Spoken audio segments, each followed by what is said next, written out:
xalfad ballaaran oo lagu soo dhaweynayay madaxweynaha dawladda federaalka Soomaaliya ayaa lagu qabtay dalka Koonfur Afrika waxaana ka soo qayb galay qaybaha bulshada Soomaaliyeed ee ku dhaqan dalkan Koonfur Afrika.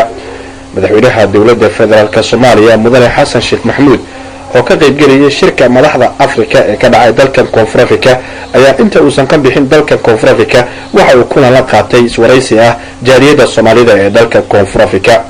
waxayna jaaliyadda ka warbixiyeen dhibaatooyinka ka dhanka ah aadanaha ee markasta loogu geysto dalkan Koonfur Afrika. ugu horeyn waxaa salaan guddoonsiyay madaxweynaha dawladda federaalka Soomaaliya Abdullaahi Xabeeb oo ku hadlayay magaca guddiga qabanqaabada ay soo dhaweynta madaxweynaha waxaana la guda galay arrimihii ku saabsanaa ka hadalka dhibaatada Soomaalida dalkan Koonfur Afrika.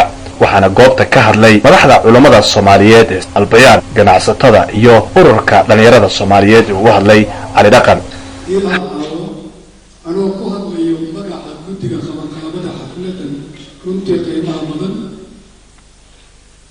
iyo keenaba inaan iraado madaxweynaha ummadda Soomaaliyeed mudane Xasan Sheekh Maxamuud waan ku salaamaynaa.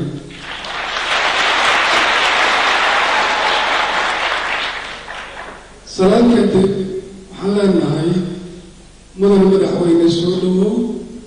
halkan waxaa fadhiyaa waa jaaliyadii South Africa qaybeedii kala duwanaa oo runtii diyaar u ah caawa inay dhegaystaan madaxda qaranka fariinta ay ugu wadaan lana qaybsadaan wixii yacni mataqaanaa dalkii information ay uga wadaan lana qaybsadaan ayay caawa halkan u fadhiyaan. mudane madaxweyne magacayga waxaa la yidhahdaa Axmed Maxamuud Cabdi Axmed Deer ayaan ku magac dheerahay. halkan waxaan ku taaganahay gudoomiye ku-xigeenka golaha albayaan. hay-addan waxay ka jirtaa waddanka oo dhan waa hay-ad u dhisan leh shuruucdeedii kaamila ilaa iyo hadda hay-addu waxay dhistay oo ay leedahay oo magaca Soomaaliyeed uu ku dhisan yahay 7 markas oo macnaheedu tahay 7 masaajid oo ay iyadu leedahay. masaajidda kalena waa jiraan oo aysan lahayn oo kira ah. 13 madaraso oo ay iyadu mas-uul ka tahay oo ay dhigtaan 1500 oo arday. waxay ka shaqaysaa qaaska oo ilaa iyo hadda inta diiwaanka shaqeeyay 1900 waxaa ka mid ah dadkii la dilay ama la gubay ama la faasgaray oo maaragtay dadka la deganahay dhibaateeyeen. waxay kaloo qabataa dadkan loo isu guurisaa waxba yaan ku sii fogaan waxaa dadaalkii kuwa dalkan aad ku nooshiin ku dhaqantiin aad ka shaqaysataan shuruuciisa iyo nidaamkiisa wixiisa la ilaaliyo. dhibaatada dalka ka jirta dadka Soomaalida ku haysta dhibaatada ka jirta dadka Soomaalida ilaa xad ilaa maaha dadka ajnabiga ah oo dhan dhibaatada way wada qabaan.